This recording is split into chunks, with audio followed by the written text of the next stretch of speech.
সুপ্রিয় দর্শক, আসসালামু আলাইকুম। আপনাদের সবাইকে স্বাগত জানাচ্ছি এখনকার আলোচনা। আপনাদের সঙ্গে আছি আমি সিরাজুল ইসলাম।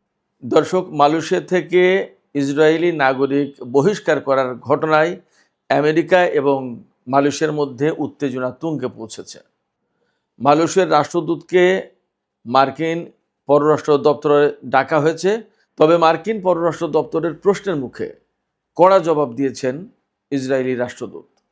এদিকে ভারতে যে শিক্ষা সংস্কার এবং ভারতের শিক্ষামন্ত্রীর পদত্যাগের দাবিতে যে ককরোচ জনতা পার্টির আন্দোলন চলছে, সেই আন্দোলন তো থামেনি, বরং আরও জোরদারের আশঙ্কা তৈরি হয়েছে। মনে হচ্ছে আন্দোলন এক দফার দিকে যেতে পারে। এদিকে বাংলাদেশের প্রেসিডেন্ট শাহাবুদ্দিন চুপ্পু তিনি পদত্যাগ করেছেন, এ নিয়ে নানান রকমের কথা আছে। এবি পার্টি শাহাবুদ্দিন চুপ্পুকে গ্রেপ্তারের আহ্বান জানিয়েছে। এছাড়া বাব আল মানদেব প্রণালী বন্ধ হয়ে যাওয়ার প্রেক্ষাপটে এখন এশিয়ার জাহাজগুলোকে লোহিত সাগর হয়ে সুয়েজ খাল থেকে ভূমধ্যসাগর সাগর দিয়ে আটলান্টিক উপকূল হয়ে দক্ষিণ আফ্রিকার উপকূল হয়ে ভারত মহাসাগর হয়ে তারপরে বিভিন্ন গন্তব্যে পৌঁছাতে হবে। তার মানে যেখানে ৪,৫০০ কিলোমিটার পথ পাড়ি দেওয়ার প্রশ্ন ছিল, এখন ২৫,০০০ কিলোমিটার পথ পাড়ি দিয়ে তেল গন্তব্যে পৌঁছাতে হবে। তাহলে এশিয়ার তেলের বাজার এবং অর্থনীতি কোন পরিস্থিতিতে পড়তে যাচ্ছে? সুপ্রিয় দর্শক, এই সমস্ত বিষয় নিয়ে এখনকার আলোচনা। আমি আশা করি আপনারা সঙ্গে থাকবেন শেষ পর্যন্ত। আর যদি ভিডিও ভালো লাগে তাহলে লাইক, কমেন্ট, শেয়ার করবেন এবং চ্যানেলটি সাবস্ক্রাইব করে সাথেই থাকবেন। দর্শক, চলুন মূল আলোচনায় যাই। প্রথম আলোচনা ছিল মালয়েশিয়ার ঘটনা। মালয়েশিয়ায় একজন ইসরায়েলি আমেরিকান নাগরিক, তাকে খুঁজে পেয়েছে মালয়েশিয়ার পুলিশ। তারপরে তাকে বহিষ্কার করেছে। তদন্ত করে দেখে যে তার অরিজিন বা সে ইসরায়েলেরও নাগরিক, তাকে মালয়েশিয়া থেকে বহিষ্কার করেছে। এবং মালয়েশিয়া সরকার কিন্তু আগেই ঘোষণা করেছে যে মালয়েশিয়ায় যে সমস্ত ইসরায়েলি নাগরিককে পাওয়া যাবে তাদেরকে বহিষ্কার করা হবে। এই যে মালয়েশিয়া থেকে ইসরায়েলি আমেরিকান নাগরিককে বহিষ্কার করা হলো, এরপরে মার্কিন পররাষ্ট্র দপ্তর অর্থাৎ পররাষ্ট্র মন্ত্রণালয় যেটা, সেই দপ্তর আমেরিকায় নিযুক্ত মালয়েশিয়ার রাষ্ট্রদূত মোহাম্মদ শাহরুল ইকরাম ইয়াকুব তাকে তলব করে।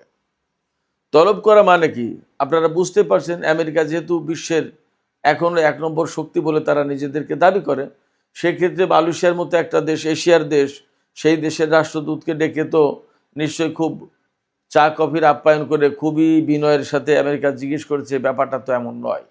সেখানে মূল যে বিষয়টা সেটা হচ্ছে যে নিশ্চয়ই মালয়েশিয়ার রাষ্ট্রদূতকে কৈফিয়ত তলব করেছে, কেন তুমি মার্কিন নাগরিক তাকে বহিষ্কার করলে। তখন মালয়েশিয়ার যে রাষ্ট্রদূত শাহরুল ইকরাম ইয়াকুব, এই শাহরুল একদম কড়া ভাষায় জবাব দিয়েছেন।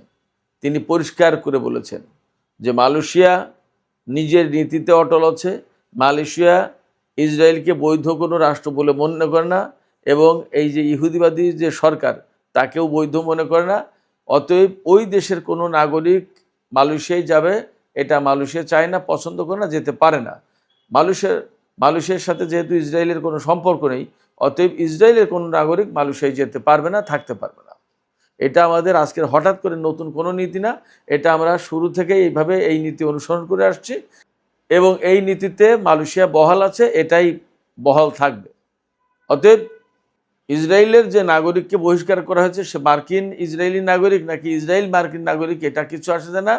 সে যেহেতু ইসরায়েলের নাগরিক, অতএব তাকে বহিষ্কার করা হয়েছে। শুধু তাই না, এই ধরনের যত ইসরায়েলি নাগরিক মালয়েশিয়ায় থাকবে তাদেরকে অনতিবিলম্বে মালয়েশিয়া ছাড়তে হবে, তা না হলে তাদেরকে গ্রেপ্তার করা হবে এবং ডিপোর্ট করা হবে, অর্থাৎ বহিষ্কার করা হবে।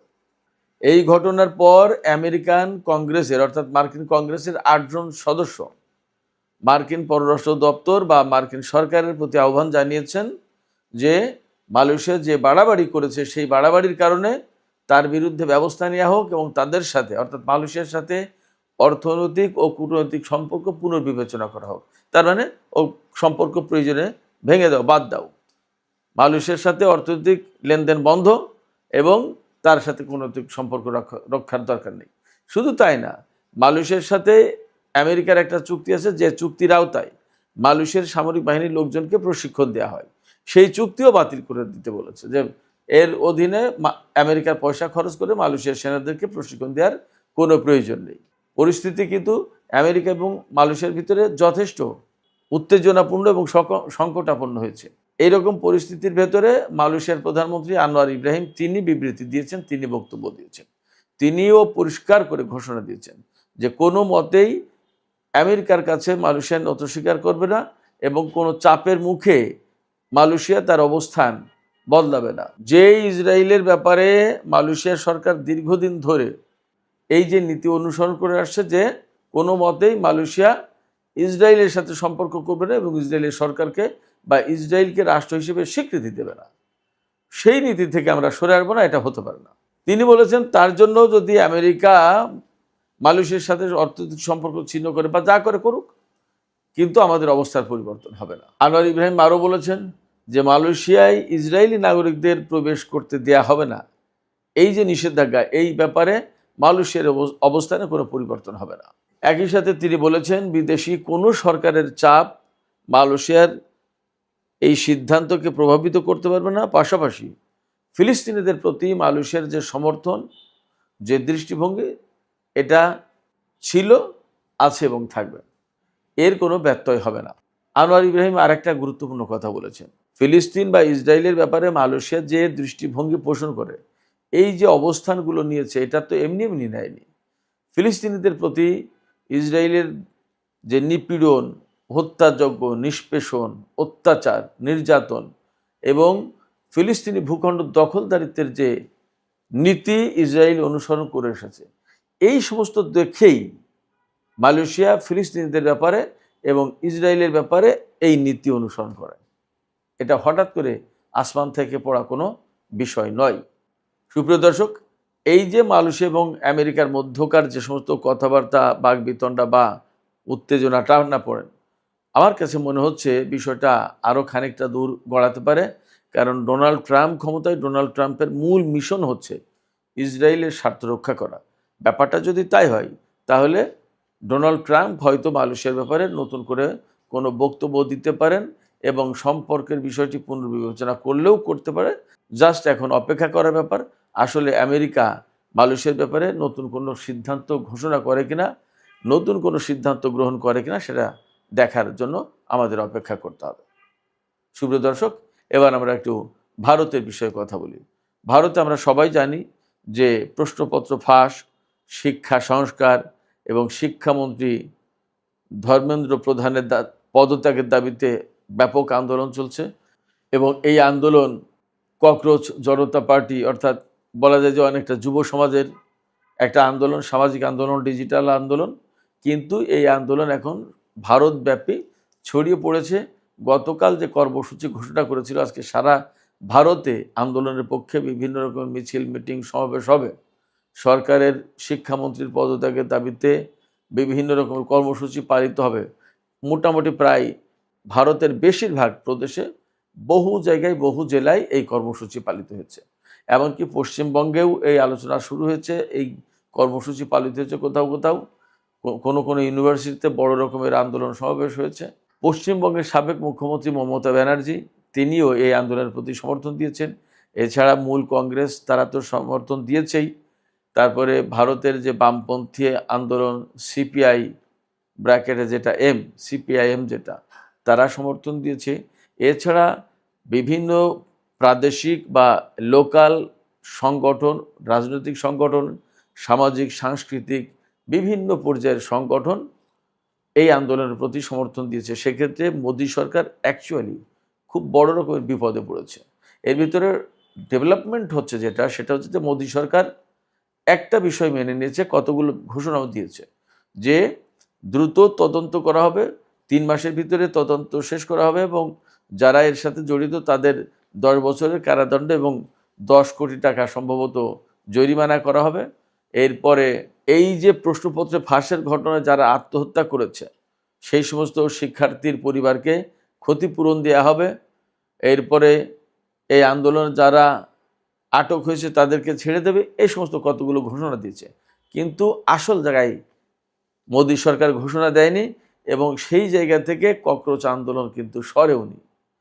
তারা বলছে যে আমাদের এই মুহূর্তে প্রধান দাবি হচ্ছে শিক্ষামন্ত্রী ধর্মেন্দ্র প্রধানের পদত্যাগ। কিন্তু সরকার বলছে যে আমরা শিক্ষামন্ত্রীকে বহিষ্কার করতে পারি, সে পদত্যাগ করতে পারে, এটা খুব সহজ। কিন্তু পদত্যাগ করলে তো সমস্যার সমাধান হবে না। এবং ভেতরের মূল কথা হচ্ছে যে মূলত মন্ত্রী যদি পদত্যাগ করে তাহলে সরকারের পরাজয় হিসেবে দেখছে সরকার। এই আন্দোলনে সরকারের পরাজয় হচ্ছে এইভাবে দেখছে সরকার। সে কারণে তারা মন্ত্রীকে সেফ রেখে, অর্থাৎ মন্ত্রীকে ক্ষমতায় রেখেই আন্দোলন মোকাবেলার চেষ্টা করছে এবং আগামীকাল দুপুর পর্যন্ত সময় নিয়েছে। কিন্তু সর্বশেষ খবর যেটা, ভেতরের খবর যেটা, সেটা হচ্ছে সরকার ভেতরে ভেতরে অন্য কোনোভাবে ম্যানেজ করার চেষ্টা করবে। হয়তো আন্দোলনে কাউকে পক্ষে আনার চেষ্টা করবে, চাপ দেবে, ভয়ভীতি দেখাবে, অথবা বোঝানোর চেষ্টা করবে। কিন্তু মন্ত্রীকে সেভ করার চেষ্টা করছে, মন্ত্রীর প্রতি সরকারের সমর্থন আছে। তার মানে মন্ত্রীকে পদত্যাগ করতে দিচ্ছে না, মন্ত্রীকে বহিষ্কার করছে না। তাহলে আন্দোলন থামবেও না। আন্দোলনের যে প্রধান অভিজিৎ দীপকে, তার পক্ষ থেকে বা আন্দোলনের যে সমস্ত আরও নেতা আছে তাদের পক্ষ থেকে এরকমই ঘোষণা যে সরকার যদি শিক্ষামন্ত্রীর পদত্যাগের ব্যবস্থা না করে তাহলে আমাদের প্রধান দাবি পূরণ হচ্ছে না। সেক্ষেত্রে হয়তো আমাদের ফার্দার বড় কর্মসূচিতে, কঠোর কর্মসূচিতে যেতে হবে। হয়তো তখন এক দফার আন্দোলন বা সরকার পতনের আন্দোলনের ডাকও আমাদের দিতে হতে পারে। এগুলো ভেতরের কথা। এদিকে আপনারা মনে হয় এরই মধ্যে শুনেছেন বলিউডের নায়ক সালমান খান একদিন আগে এই আন্দোলনের পক্ষে সামাজিক মাধ্যমে পোস্ট দিয়েছিলেন। পরে গত রাতে তিনি এই আন্দোলন বন্ধ করে আন্দোলনকারীদেরকে ঘরে ফিরে যাওয়ার পরামর্শ দিয়েছিলেন। এরপরে কিন্তু তিনি সামাজিক মাধ্যমগুলোতে ব্যাপকভাবে ট্রলের শিকার হয়েছেন, ব্যাপক সমালোচনার মুখে পড়েছেন। তাকে নিয়ে হাসাহাসি, নিন্দা, সমালোচনা, নানান কথা চলছে। সেক্ষেত্রে ভারতে যে পরিস্থিতি তৈরি হয়েছে তাতে এই আন্দোলন খুব সহজে মীমাংসা হয়ে যাচ্ছে, এটা ভাবার অ্যাকচুয়ালি কোনো কারণ আমি দেখছি না। সুপ্রিয় দর্শক, এবার আমরা একটু বাংলাদেশ প্রসঙ্গে বলি। বাংলাদেশের প্রেসিডেন্ট শাহাবুদ্দিন চুপ্পু, আমরা সবাই জানি আওয়ামী লীগের সময় প্রেসিডেন্ট হিসেবে নিয়োগ পেয়েছিল এবং সে সময় বা তার পরবর্তীতে আওয়ামী লীগের সরকারের পতনের পর নানাভাবে এই কথা এসেছে ঘুরে ফিরে যে এই শাহাবুদ্দিন চুপ্পু হাসিনার অত্যন্ত অনুগত হওয়ার কারণে আগে আওয়ামী লীগের লোক হিসেবে খুব বিগ ফিগার না থাকলেও অত্যন্ত অনেক বেশি অনুগত থাকার কারণে তাকে, অর্থাৎ শাহাবুদ্দিন চুপ্পুকে প্রেসিডেন্ট পদে মনোনীত করেছিলেন শেখ হাসিনা। শেখ হাসিনার পালিয়ে যাওয়ার পর, তার সরকারের পতনের পর এখন শাহাবুদ্দিন চুপ্পুর কিন্তু পদত্যাগ, তার ক্ষমতা ছাড়া, তাকে আটক করা, তার বিরুদ্ধে আন্দোলন, অনেক কিছু কথা এসেছে, অনেক কথা হয়েছে, কিন্তু তিনি পদত্যাগ করেননি। এবং তার ব্যাপারে বাংলাদেশের কোনো রাজনৈতিক দল, বিএনপি থেকে শুরু করে কোনো রাজনৈতিক দল একটু নমনীয় ছিল। তাদের যুক্তি ছিল এই যে শাহাবুদ্দিন চুপ্পু যেহেতু প্রেসিডেন্ট, আর প্রেসিডেন্ট যদি সরে যায় তাহলে দেশে একটা সাংবিধানিক শূন্যতা তৈরি হবে, যেটা বড় রকমের একটা সংকট তৈরি করে দিতে পারে, রাজনৈতিক সংকট তৈরি হবে। সেক্ষেত্রে শাহাবুদ্দিন চুপ্পু প্রেসিডেন্ট থাকুক, নির্বাচনটা হোক, সংসদ গঠন করা হোক, সরকার হোক, এরপরে আস্তে আস্তে এদিকে যাওয়া যাবে। আমার মনে হয় যে বিএনপি তাদের সেই কৌশল, সেই নীতিরই বাস্তবায়ন করলো। সরকার গঠনের 5 মাসের মাথায় এসে শাহাবুদ্দিন চুপ্পু অসুস্থতার বক্তব্য দিয়ে, অসুস্থতার কথা বলে আজকে 24শে জুলাই দুপুরের পরই পদত্যাগ করেছেন। এবং এখন বাংলাদেশের জাতীয় সংসদের স্পিকার অবসরপ্রাপ্ত মেজর হাফিজউদ্দিন বীর বিক্রম, তিনি প্রেসিডেন্ট হিসেবে সাংবিধানিক কারণেই, যেহেতু তিনি জাতীয় সংসদের স্পিকার ছিলেন, স্পিকারের অবর্তমানে তিনি প্রেসিডেন্ট হিসেবে বা স্পিকারের শূন্যতায় তিনি প্রেসিডেন্ট হিসেবে এখন বাংলাদেশের দায়িত্ব পালন করছেন। আগামী 90 দিনের ভিতরে প্রেসিডেন্ট নির্বাচন কমপ্লিট করতে হবে। এখানে বিএনপি, জামাত বা আরও রাজনৈতিক দল থেকে প্রেসিডেন্ট পদে মনোনয়ন দেওয়া হবে। জাতীয় সংসদে ভোটাভুটি হবে। জাতীয় সংসদে ভোটাভুটির যে দল বেশি ভোট পাবে, যে প্রার্থী, যে দল সমর্থিত বা যে দল মনোনীত প্রার্থী বেশি ভোট পাবে, তিনি প্রেসিডেন্ট হিসেবে দায়িত্ব পালন করবেন। এখন এই জায়গায় কে নির্বাচিত হবেন নতুন প্রেসিডেন্ট, কে বিএনপির প্রার্থী হবেন, কে জামাতের বা জামাত এনসিপি বা 11 দলীয় জোটের, এগুলো একটু সময় লাগবে অপেক্ষায়। অনেক আলোচনা আছে, আমি আর সেই আলোচনায় যাচ্ছি না। তবে নতুন নতুন অনেক মুখই দেখা যেতে পারে, অনেক মুখ নিয়েই আলোচনা হতে পারে। ফাইনালি কি হয় সেটা একটা দেখার ব্যাপার। শেষমেশ এই প্রসঙ্গে যে কথা বলতে চাই সেটি হচ্ছে এই যে শাহাবুদ্দিন চুপ্পুকে নিয়ে অনেক আলাপ আলোচনা ছিল, সেই আলাপ আলোচনার আজকে অবসান ঘটল। এখন এবি পার্টি দাবি করেছে, বা আরও কেউ কেউ হয়তো দাবি করে থাকতে পারে, যে শাহাবুদ্দিন চুপ্পুকে গ্রেপ্তার করতে হবে। বিএনপি কি সেই দিকে যাবে? সরকার কি সেই পদক্ষেপ নেবে নাকি নেবে না? এবং এই ধরনের পদক্ষেপ নিতে গেলে রাষ্ট্র বা দেশের ভিতরে আরও কোনো ক্রাইসিস তৈরি হতে পারে কিনা, এ সমস্ত অনেক বিষয় বিবেচনার ব্যাপার আছে। এগুলো বিচার বিবেচনা করেই হয়তো সরকার একটা সিদ্ধান্ত নেবে। দেখা যাক তারা কি সিদ্ধান্ত নেয়, আমরা সবই দেখতে পারবো দু একদিনের ভেতরেই। তবে এইরকম একটা আলোচনা ছিল যে শাহাবুদ্দিন চুপ্পুকে এবং তার পরিবারের সদস্যদের কাউকেই দেশ ত্যাগের অনুমতি দেবে না সরকার। যদি ব্যাপারটা এরকম হয় তাহলে শাহাবুদ্দিন চুপ্পুর বিরুদ্ধে সরকার বেশ কড়া পদক্ষেপ নেবে, এমনটা ধারণা করার যথেষ্ট কারণ আছে। সুপ্রিয় দর্শক, আজকের আলোচনার শেষ যে প্রসঙ্গটা সেটা হচ্ছে লোহিত সাগর বাব-আল মানদেব প্রণালী। এই জায়গা থেকে লোহিত সাগর অর্থাৎ সৌদি আরবের তেল নিয়ে লোহিত সাগর থেকে বাব-আল মানদেব প্রণালী পার হয়ে ভারত মহাসাগর হয়ে এশিয়ার দেশগুলো, ভারতে, পাকিস্তানে বা বঙ্গোপসাগর পেরিয়ে বাংলাদেশে বা মালদ্বীপ, শ্রীলঙ্কা, মালয়েশিয়া, ব্রুনাই, সিঙ্গাপুর, চীন, দক্ষিণ কোরিয়া, জাপান, এই সমস্ত জায়গায়, ফিলিপাইন, থাইল্যান্ড, মিয়ানমার, এই সমস্ত জায়গায় কিভাবে তেল যাবে সেটা নিয়ে একটা জটিলতা তৈরি হয়েছে। কারণ ইয়েমেনের হুতি সমর্থিত সরকার বা তাদের বাহিনী বাব-আল মানদেব প্রণালী দিয়ে সৌদি আরবের তেল পাস হতে দেবে না বলে অবরোধ আরোপ করেছে। তারা বলেছে এই বাব-আল মানদেব প্রণালী দিয়ে সৌদি আরবের কোনো জাহাজ বা সৌদি আরব থেকে তেল বা কোনো সম্পদ বা কোনো প্রোডাক্ট পণ্য নিয়ে কোনো জাহাজ চলাচল করতে পারবে না, কোনো জাহাজ ঢুকতেও পারবে না সৌদি বন্দরের দিকে, আবার সৌদি আরবের ইয়ানবু বন্দর থেকে কোনো জাহাজ বেরও হতে পারবে না এই বাব-আল মানদেব প্রণালী ব্যবহার করে।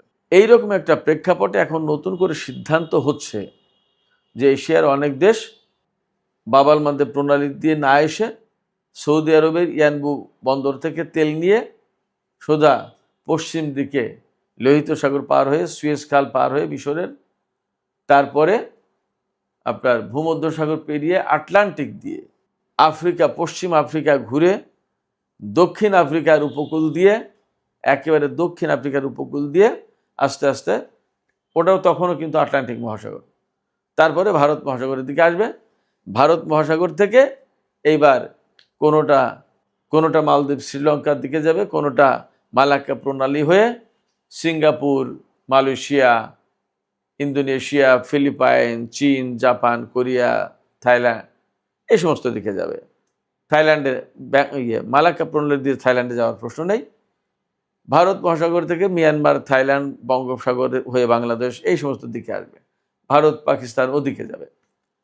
এই জায়গায় বড় জটিলতা যে কারণে আমি এই আলোচনাটা মেইনলি আনলাম সেটা হচ্ছে বাব-আল মানদেব প্রণালী দিয়ে যদি আমরা মালাক্কা একটা ডেস্টিনেশন গন্তব্য ধরি, মালাক্কা প্রণালীর দিক থেকে পার হয়ে চীনের বেশিরভাগ জাহাজ চীনে যায় এবং চীন, জাপান, কোরিয়া ওদিকে যায়।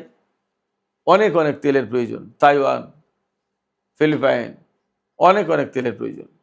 মালাক্কা প্রণালী যদি একটা সেন্টার পয়েন্ট ধরি তাহলে মালাক্কা প্রণালী, বাব-আল মানদেব থেকে মালাক্কা প্রণালী, এইটা হলো আপনার 4,500 কিলোমিটার পথ। আর মালাক্কা প্রণালী থেকে যদি লোহিত সাগর, সুয়েজ খাল, ভূমধ্যসাগর, আটলান্টিক, দক্ষিণ আফ্রিকা ঘুরে ভারত মহাসাগর এসে মালাক্কা প্রণালীতে যেতে হয়, তখন 25,000 কিলোমিটার, কোথায় 4,500 আর কোথায় 25,000 কিলোমিটার পথ। এত পথ বেশি ঘুরে আসতে হবে। এবং বাব-আল মানদেব প্রণালী দিয়ে যদি আপনার মালাক্কা প্রণালীতে যেতে কথার কথা 10 দিন লাগে, তাইলে এখানে অন্তত অনেক বেশি, প্রায় 50-60 দিন লাগবে ঘুরে আসতে। তার জ্বালানি খরচ, জাহাজের যারা নাবিক তাদের থাকা খাওয়া জীবনযাপনের খরচ, এবং যে জাহাজ হয়তো 3 বার তেল নিতে পারতো এখান থেকে, সেই জাহাজকে এখন 1 বার বা 2 বার। তার মানে সাপ্লাই ডিমান্ড এর অনেক কিছুই ভেঙে চুরে যাবে। জাহাজে তেল পরিবহনের খরচ বেড়ে যাওয়ার কারণে তেলের দাম এমনি জাহাজে তেল পরিবহনের খরচ বেড়ে যাওয়ার কারণে তেলের দাম আরও বাড়বে। এমনি তো বাব আল মানদেব প্রণালী এবং হরমুজ বন্ধ হওয়ার কারণে তেলের দাম বেড়েছে, আর এত দূরবর্তী পথ ঘুরে আসার কারণে আরও বেশি খরচ বাড়বে। সেক্ষেত্রে আমরা বাংলাদেশও এই সংকটের ভেতরে পড়ব। আমাদের দক্ষিণ এবং দক্ষিণ পূর্ব এশিয়ার বেশিরভাগ দেশ এই সংকটে পড়তে যাচ্ছে। এই জায়গা থেকে উত্তরণের সবচেয়ে সহজ পথ হচ্ছে কূটনৈতিক উদ্যোগ নেওয়া। সৌদি আরব, ইয়েমেন, পাকিস্তান, তুরস্ক, চীন এই সমস্ত দেশকে এক জায়গায় নিয়ে আলাপ আলোচনা করে এর একটা সমাধানের ব্যবস্থা করা। এই ক্ষেত্রে আমি আবারও বলি, এই ক্ষেত্রে আমাদের বাংলাদেশ সরকার একটা উদ্যোগ নিতেই পারে, কূটনৈতিক উদ্যোগ। পাকিস্তান যেমন ইরাক, আমেরিকা এবং ইসরায়েলের মধ্যে যুদ্ধবিরতির ব্যাপারে কূটনৈতিক উদ্যোগ নিয়ে একটা সম্মানজনক আসনে গিয়েছিল, বাব আল মানদেব প্রণালীর সংকটকে ঘিরে সৌদি আরব, ইয়েমেনের ভেতরে যে সংকট তৈরি হয়েছে সেটা নিরসনের জন্য আমাদের বাংলাদেশের সরকার উদ্যোগ নিয়ে একটা এরকম সম্মানজনক পজিশনে যেতে পারে। এটা অসম্ভব কোনো কারণই না। সেক্ষেত্রে আমি একান্তই আহ্বান জানাবো বাংলাদেশ সরকারের প্রতি যে এইরকম একটা উদ্যোগ নেওয়া হোক, সংকটেরও সমাধান হবে। আমরাও কূটনৈতিক তৎপরতার মাধ্যমে বিশ্ব অঙ্গনে, রাজনৈতিক অঙ্গনে, আন্তর্জাতিক অঙ্গনে আমরা একটা সম্মানজনক অবস্থানে থাকব। সুপ্রিয় দর্শক, এখনকার আলোচনা এখানেই শেষ করতে চাই। আলোচনা শেষের আগে আপনাদের কাছে প্রশ্ন রাখতে চাই। অনেকগুলো বিষয় আমি তুলে ধরলাম আপনাদের কাছে। এর ভিতরে আমার কাছে মনে হয়েছে মালয়েশিয়া এবং আমেরিকার ভেতরে যে ইসরায়েলি নাগরিক বহিষ্কারের ঘটনাকে কেন্দ্র করে যে সংকট, এটা খুবই গুরুত্বপূর্ণ। আপনাদের কি মনে হয় এই সংকট আরও গভীর হবে এবং আমেরিকা, মালয়েশিয়া খানিকটা মুখোমুখি অবস্থানে চলে যাবে? আপনাদের মতামত কমেন্টে জানাতে পারেন। আর ভিডিও ভালো লাগলে লাইক, কমেন্ট, শেয়ার করবেন এবং চ্যানেলটি সাবস্ক্রাইব করে সাথেই থাকবেন। দর্শক, এখনকার আলোচনা এখানে শেষ করতে চাই।